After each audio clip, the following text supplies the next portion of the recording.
I want to thank Study IQ. I would like to thank Study IQ team. Big round of applause to the team, management and staff of Study IQ. इस session को शुरू करने से पहले अगर आप UPSC civil service exam की तैयारी करना चाहते हैं, स्टडी IQ ऐप और वेबसाइट पर आपको 2024, 25, 26 के कोर्सेज अवेलेबल होंगे, जिनमें live classes, recorded lectures, prelims and mains की test series, prelims and mains crash course, daily answer writing practice session, mentorship, CSAT की क्लासेस, ये सब मिलेगा। और अब बहुत अफोर्डेबल प्राइस पर 25,000 के दाम पर आपको 2.5 साल के लिए कोर्स मिलेगा, जिसमें मैं इकोनॉमिक्स पढ़ा रहा हूं। आप Vasu live admission discount code use करके इसमें एडमिशन ले सकते हैं। इसमें सारी कवरेज जीएस की आपकी हो जाएगी, ऐसे से लेकर GS paper 1 to 4, prelims and mains का, करंट अफेयर्स एंड CSAT की। आप सबसे रिक्वेस्ट है, आप इस Telegram group Wasu Katara study IQ और इंस्टाग्राम ID wasu.katara पे मेरे साथ कनेक्ट हो सकते हैं यूपीएससी प्रिपरेशन के टिप्स एंड ट्रिक्स को सीखने। स्टडी IQ IAS पे आप सबका स्वागत है। मेरा नाम वसु कटारा है। आज का हमारा जो डिस्कशन है on this topic of UP and Bihar migrants, वो लोग जो उत्तर प्रदेश और बिहार से आते हैं, सर्वाधिक संख्या पिछले 7 से 8 महीने में यूपी और बिहार से आने वाले लोगों की रही है, जो कि माइग्रेट कर रहे हैं गल्फ कंट्रीज के अंदर। नॉर्मली आपको केरला हमेशा टॉप पे देखने मिलता था, top supplier of blue collar workforce, but Kerala को रिप्लेस किया है दोनों स्टेट्स ने। तो जानते हैं इसका रीजन क्या है और अल्टीमेटली क्या क्या बेनिफिट्स इससे इंडिया को मिल सकते हैं। तो आपको खबर जो देखने मिल रही है वो ये देखने मिल रही है कि सीधा सीधा 50% का इंक्रीज हुआ है in the migration of blue collar workers. अब सबके मन में यही सवाल आ रहा होगा कि ये ब्लू कॉलर क्या होता है। इंडिया से 50% संख्या इन वर्कर्स के माइग्रेशन की बढ़ी है to the Gulf countries, GCC countries, Gulf Cooperation Council नाम का एक ग्रुप है, मैं भी उसका मैप भी दिखाऊंगा आपको। उन कंट्रीज के अंदर 50% पॉपुलेशन बढ़ी है ब्लू कॉलर वर्कर माइग्रेंट्स की। अब ये ब्लू कॉलर क्या है, आपके सामने एक लिस्ट दिख रही है, blue collar, pink collar, white collar, ऐसे ही red collar, new collar, orange, golden, green, अलग अलग ऐसे आपको वर्कर्स की कैटेगरी देखने मिलती है। ब्लू कॉलर का मतलब जो मैनुअल वर्क, जो लेबर, जो दिहाड़ी का, मजदूरी का काम करते हैं या कोई भी मैनुअल वर्क करते हैं, वो ब्लू कॉलर कैटेगरी में आता है। अगर आप ऑफिस में बैठ के कंप्यूटर पे काम करते हैं, क्लरिकल वर्क करते हैं, एडमिनिस्ट्रेटिव या मैनेजेरियल काम करते हैं, तो वो व्हाइट कॉलर कहा जाता है। ऐसे ही pink collar women working class के लिए यूज होता है। तो ऐसे अलग अलग कैटेगरी में आपको ये टर्मिनोलॉजीज देखने मिलती है। पिंक कॉलर विमेन के लिए भी और सर्विस क्लास वर्कर्स के लिए भी यूज किया जाता है। और blue collar, white collar, pink collar का डिफरेंस अब आप यहां समझ चुके हैं। तो ब्लू कॉलर वर्कर्स का इंडिया से माइग्रेशन बड़ा है और उसमें भी यूपी एंड बिहार से और ज्यादा बड़ा है। और अल्टीमेटली इसका बेनिफिट इंडिया की उन वर्कफोर्स को हो पा रहा है जिनके पास थोड़ी बहुत स्किल्स हैं, स्किल्ड वर्कफोर्स, काबिलियत रखते हैं। इसीलिए उनकी demand Dubai, Saudi Arabia, Oman, Kuwait, Qatar ऐसे देशों के अंदर बढ़ रही है। सीधी सी बात है कि अगर यूपी बिहार से माइग्रेशन बढ़ा तो केरला से कम हुआ होगा।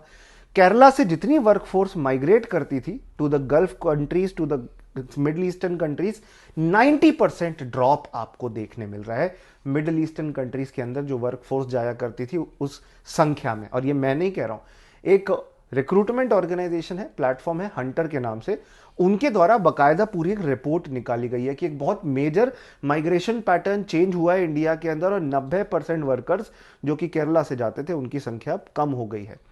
एक रीजन माइग्रेशन के इंक्रीज होने का यह भी है कि डिमांड बहुत ज्यादा बढ़ रही है इन डेस्टिनेशन कंट्रीज के अंदर, जैसे Saudi, UAE, Qatar.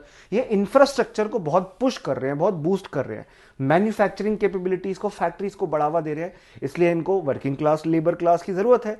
UP, Bihar, Kerala, waste Bengal, Tamil Nadu और द 5 बिगेस्ट स्टेट्स जो कि यहां पर अपने माइग्रेंट वर्कर्स को भेजते हैं, कंट्रीब्यूट करते हैं इन कंट्रीज के अंदर। अच्छा, ये जो वर्कर्स हैं इनकी एज 20 से 40 के बीच में आती है। मतलब बेसिकली इनकी एज, यंगस्टर्स आप इन्हें कह सकते हो, यूथफुल प्राइम वर्किंग एज, जिस पर आप पूरी एनर्जी होती है, काम करते हो, पैसा कमाते हो और अल्टीमेटली वहां से पैसा कमा के अपने परिवारों को भेज सकते हो। इसका एक बेनिफिट सबसे बड़ा यही है कि अगर कोई मिडिल ईस्ट जा रहा है, कोई गल्फ कंट्रीज में जा रहा है, तो वहां से जो भी पैसा कमाएगा वो इंडिया में रेमिट करेगा, जिसे हम कहते हैं रेमिटेंस।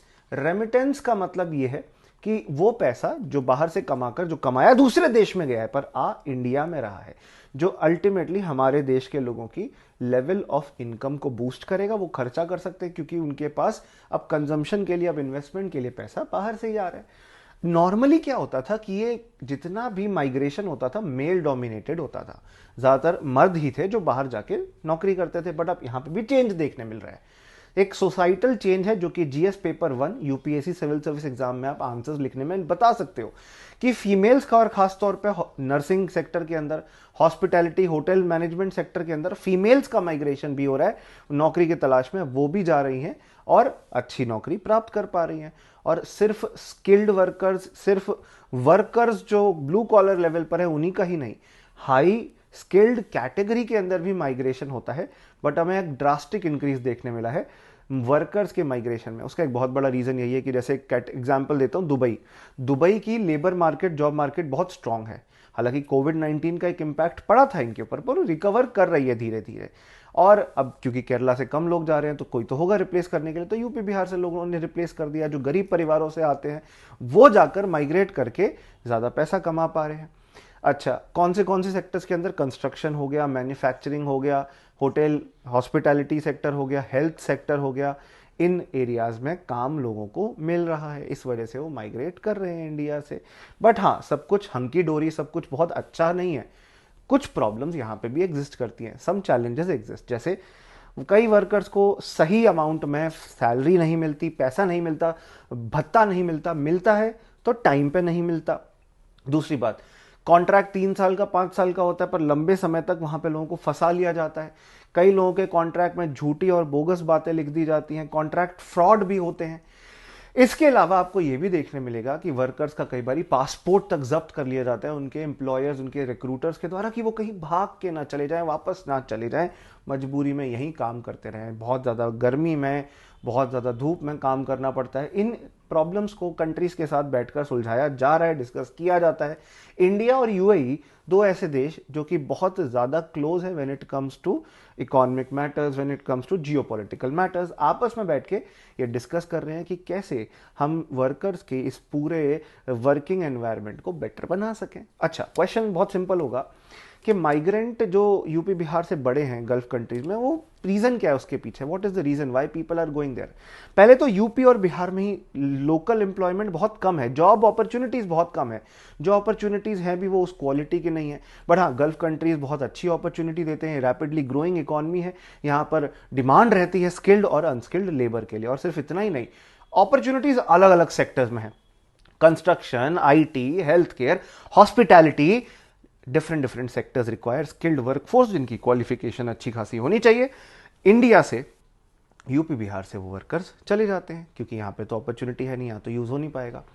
दूसरी बात, इकोनॉमिक रीजंस है, इकोनॉमिक इश्यूज की वजह से या डिस्पैरिटीज की वजह से एक रीजन आपको देखने मिलता है कि इंडिया में उतना पैसा आपको नहीं मिलेगा जितना गल्फ कंट्रीज में मिलेगा। बेटर स्टैंडर्ड ऑफ लिविंग मिलेगी, ज्यादा तनख्वाह मिल पाएगी, ज्यादा बेटर इंफ्रास्ट्रक्चर है, modern education, modern health care, बहुत सारे बेनिफिट्स वहां पे जाके काम करने के हैं। सेफ्टी है, इंडियन वर्कर्स जाके काम करते हैं, स्टेबिलिटी मिलती है, सेफ्टी मिलती है, सिक्योरिटी मिलती है, तो वो बहुत एक्साइटेड इसी वजह से होते हैं कि वो जाकर इन कंट्रीज में काम करेंगे। एक और रीजन समझिए, in the past few years हमें देखने मिला है कि इन देशों के अंदर इंफ्रास्ट्रक्चर बहुत बूस्ट किया जा रहा है, तो उसके लिए कंस्ट्रक्शन में या किसी भी सेक्टर में वर्कर्स की जरूरत होगी।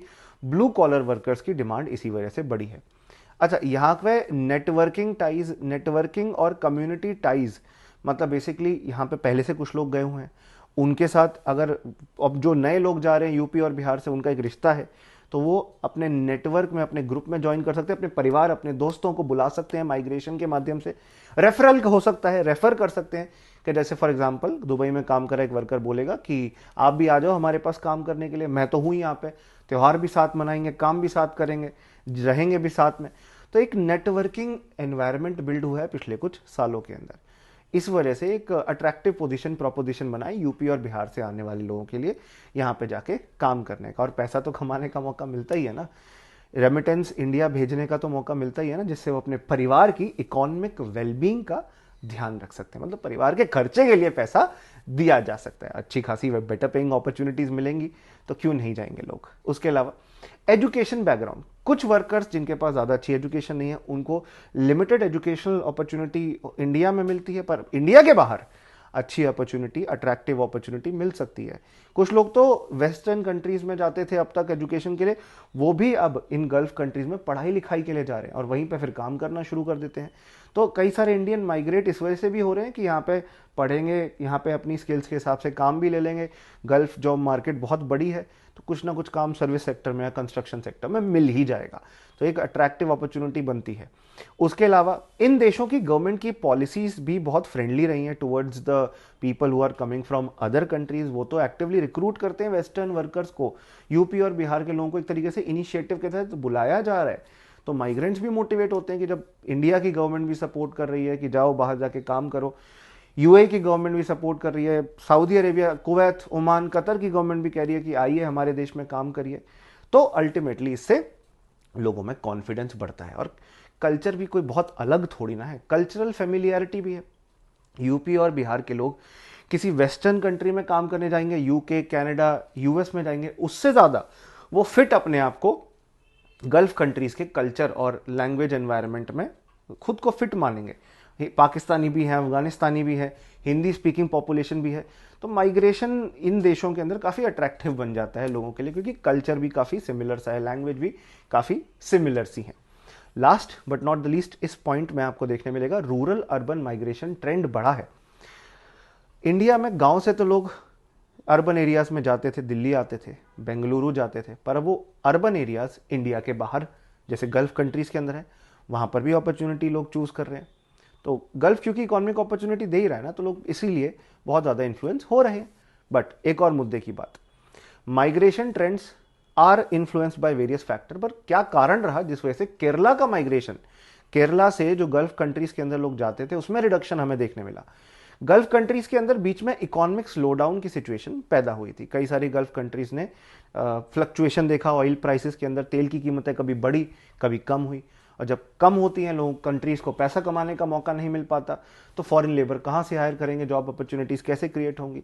तो केरला के जो वर्कर्स जो वहाँ पे जाके पैसा कमाते थे, फॉरेन करेंसी कमा कर केरला में भेजते थे, माइग्रेशन की वजह से रेमिटेंस बढ़ रहा था, वो कम होता जा रहा है। दूसरी बात, एक ट्रैवल रिस्ट्रिक्शन जब कोविड-19 के दौरान क्रिएट हुई थी, लॉकडाउन, क्वारंटाइन मेजर्स क्रिएट हुए थे, वो बहुत ज़्यादा केरला की इकॉनमी और गल्फ की इकॉनमी दोनों को हिट किए थे। वर्कर्स जा नहीं पा रहे थे काम करने के लिए। उसके बाद उन्होंने लोकल अपॉर्चुनिटीज ही एक्सप्लोर करना, केरला के अंदर अपॉर्चुनिटी एक्सप्लोर करना शुरू किया। केरला भी काफ़ी इकॉनमिक ग्रोथ हासिल कर पा रहा है। केरला की इकॉनमी अब डाइवर्सिफाई हो रही है कि सिर्फ यूएई पे, सिर्फ कुवैत, ओमान पे ही थोड़ी ना डिपेंडेंट रह सकते हैं, यहां पर भी जॉब अपॉर्चुनिटीज क्रिएट करनी होगी, लोकल एम्प्लॉयमेंट क्रिएट करना होगा। तो केरला की सरकार ने इकोनॉमिक ग्रोथ की कोशिश करी है। आईटी सेक्टर, हेल्थ, टूरिज्म में अपॉर्चुनिटी केरला में रहकर ही इंक्रीज करी है। तो अब केरला का व्यक्ति जो बाहर जाता था वो अब केरला में ही अपॉर्चुनिटीज का फायदा ले पा रहा है।